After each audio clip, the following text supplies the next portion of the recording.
amazing student out there. As a part of ITRC Technologies Private Limited, I, Akanksha Gandhi, Vocational Trainer Media Entertainment, is going to give you a technical presentation on various tools of Photoshop. So for that we need to begin with the Photoshop interface. So let's begin. I've already opened up the Photoshop for you guys. In the last two sessions, we have discussed about the move tool. Then we have discussed about the rectangle marquee tool till the single column marquee tool. Now we are going to discuss about the lasso tool, polygon lasso tool, magnetic lasso tool. These three tools are the ways to open up the door for working Photoshop, and these three tools are used for cutting purpose. So let's begin with these tools. Let's start with the lasso tool. I have taken an image as a reference. You can take it any image, whichever you like. You can take your image also. So let's begin. First I'll start with the lasso tool. Each tool is different from each other and its working process is also quite different. Don't get confused, just try to understand what I'm trying to explain to you. Let's begin with the lasso tool. Lasso tool is basically a freehand tool. For that we need to zoom in the image so that you should get a quite deeper look about how the tool works. So for that I need to press Ctrl plus plus. You can also do that, use the hand tool like I'm doing. So let's start with the lasso tool. Lasso tool is basically known to be as a free hand tool.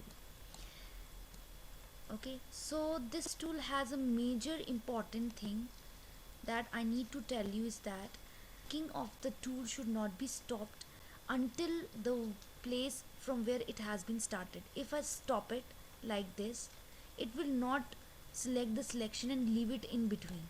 See, I'll start again. Want that this freehand lasso tool will work, we need to keep in mind the thing that we not stop the clicking of the button till we are not finished with the selection of the image. Like I am selecting a randomly thing, not exactly, just for you to get to know about how the tools work. So I'm selecting a little area of the particular image and I have pressed the mouse button. If I stopped it, the selection will not be done properly.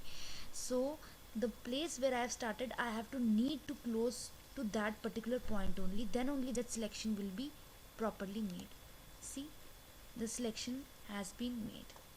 So I'll do what? I'll go to the move tool after selecting and then take the image from here to here. See, my image has been cutted off from the original image.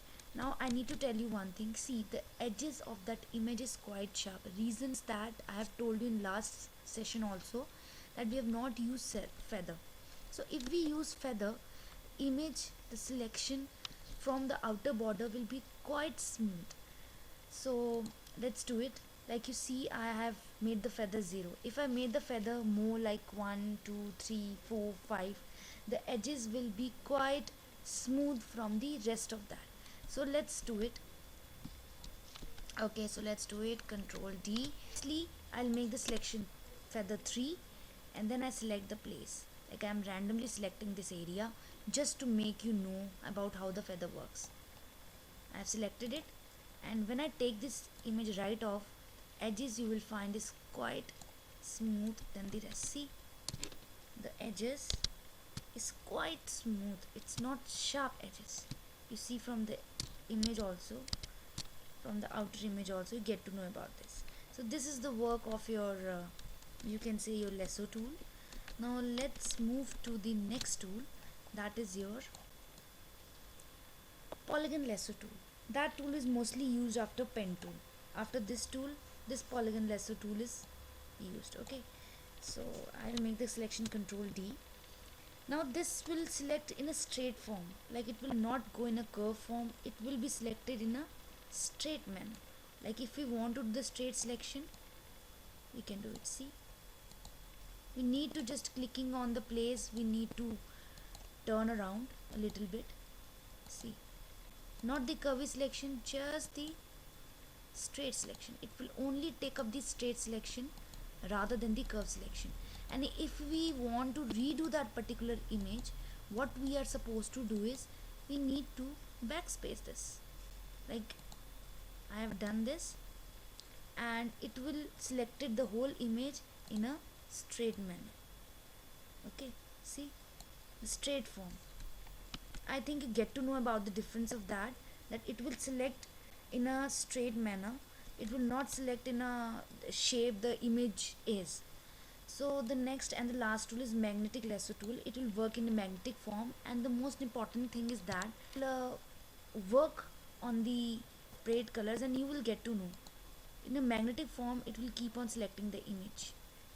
Okay, I'm going on. It is selecting the image. Okay, now I'm selecting the image from here to here. As soon as I reach to her hand, my selection will be, you see, it has selected from here. It has not selected the image finger. It have literally slightly moved towards other side. Reason is that it will work on separate colors, so the color is quite separated from the other. That's why it has not picked up the color. So it is picking up the color that is relating to that particular image. See, so this is the selection of polygon magnetic tool. To add up the selection, so for that what we need to do is, for that if we press shift, okay, by pressing shift you'll see a plus sign, and you select the area whichever you feel like is left out and you want to add in your selection part.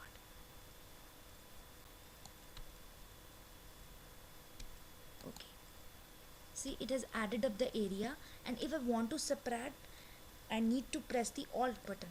Remember, to subtract we need to press the alt button, and to add, like I want to subtract it from here to here, and by clicking the move tool we move the image. So I hope you guys understand what I'm trying to say, that how these tools work, and these are the major important tools that is used for cutting purpose, editing purpose, especially because we need to manipulate the images, like the changing of the background with the changing of the foreground image. So for that we need these tools, and I hope you like this session.